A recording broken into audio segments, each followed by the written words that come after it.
हर किसी शस्त्र की अपनी एक अलग खासियत होती है। कुछ वेपन्स कम नुकसान करते हैं तो कुछ वेपन्स ज्यादा, पर हर किसी शस्त्र के निर्माण के पीछे एक ही मकसद होता है और वो है विध्वंस करना। शस्त्र निर्मित में कई बार मानवाधिकारों का विचार नहीं किया जाता और बनाए जाते हैं भयानक और विध्वंसक हथियार।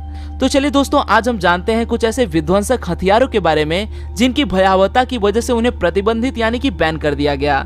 Let's begin. Number 5, bat bombs. 1940 का समय ऐसा था जब दुनिया द्वितीय विश्व युद्ध की आग में झुलस रही थी। जापान के पर्ल हार्बर के हमले के बाद अमेरिका में जापान के खिलाफ काफी रोष उमड़ पड़ा था। इसी पे नींव रखी गई थी एक्सरे बॉम्ब इस प्रोजेक्ट की। इसके तहत मैक्सिकन फ्री टेल चमगादड़ यानी कि बैट्स का युद्ध में इस्तेमाल किए जाने के लिए प्रयोग किया गया। ये चमगादड़ छोटे छोटे टाइम बम आसानी से कैरी कर सकते थे। आप कल्पना करो कि अचानक एक दिन आपके शहर में छोटे छोटे चमगादड़ों का हल्ला होता है जो टाइम बम कैरी कर रहे हो। वो मंजर कितना भयावह होगा। ये आइडिया एक अमेरिकन डेंटिस्ट के दिमाग में आई थी। जब उस डेंटिस्ट ने मैक्सिकन फ्री टेल चमगादड़ की ऊंची उड़ने, दूर दूर तक सफर करने और वजन ले जाने की काबिलियत परखी। इतना सब जान लेने के बाद उस डेंटिस्ट ने समझा कि ये बैट्स युद्ध में काफी खतरनाक साबित हो सकते हैं और तभी शुरुआत हुई थी प्रोजेक्ट एक्सरे की।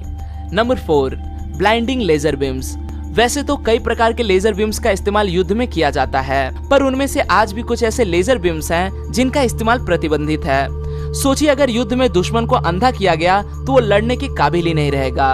उनका अपने हवाई जहाज, हेलीकॉप्टर और टैंक्स पे कंट्रोल ही नहीं रहेगा और वो गलती से खुद को खत्म कर लेंगे। कुछ लेजर बीम्स दुश्मन को अंधा बनाने का काम आसानी से कर सकते हैं। ये लेजर्स दुश्मन को हमेशा के लिए अंधा बना सकती है, पर भयावह परिणाम को देखते हुए ऐसे लेजर बीम्स के इस्तेमाल पे प्रतिबंध लगाया गया है। Number 3, plastic land mines. आमतौर पे कोई भी देश लैंडमाइन का इस्तेमाल अपने इलाके को सुरक्षित करने के लिए करता है। जमीन के नीचे रखे जाने वाले इस बॉम्ब पे कोई भी आसानी से अगर पैर रख दे तो वो फट जाएगा और उस इंसान की मौत हो जाएगी। कभी कभी लैंड माइन्स का इस्तेमाल आम नागरिकों को नुकसान पहुंचाने के लिए भी किया जाता है। लैंड माइन को ढूंढने के लिए मेटल डिटेक्टर का इस्तेमाल किया जाता है और लैंड माइन्स आसानी से ढूंढे जा सकते हैं, लेकिन मेटल डिटेक्टर ऐसी चीजों को ढूंढ नहीं सकता जो मेटल से बने ही ना हो। इसीलिए प्लास्टिक लैंड माइन की इजाद की गई।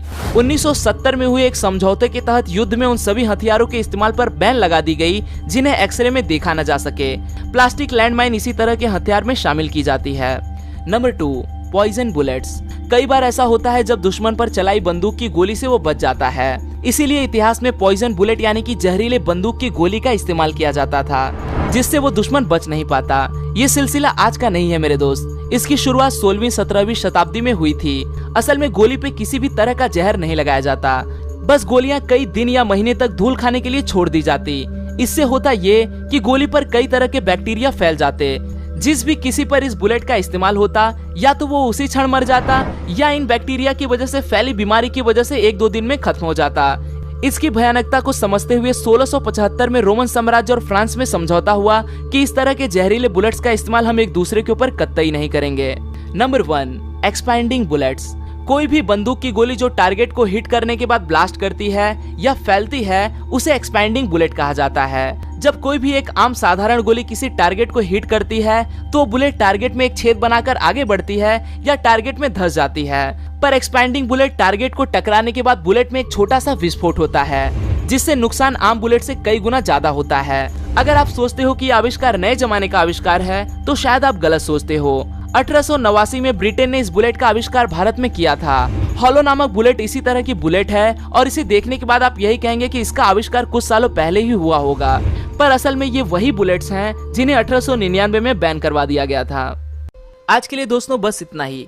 आशा करता हूँ आपको यह वीडियो पसंद आया होगा। अगर वीडियो पसंद आए तो इसे लाइक करना न भूलें और आप इस वीडियो के बारे में क्या सोचते हैं वो मुझे कमेंट में जरूर बताएं। फिर मिलूंगा दोस्तों एक नए वीडियो के साथ में, तब तक के लिए नमस्कार।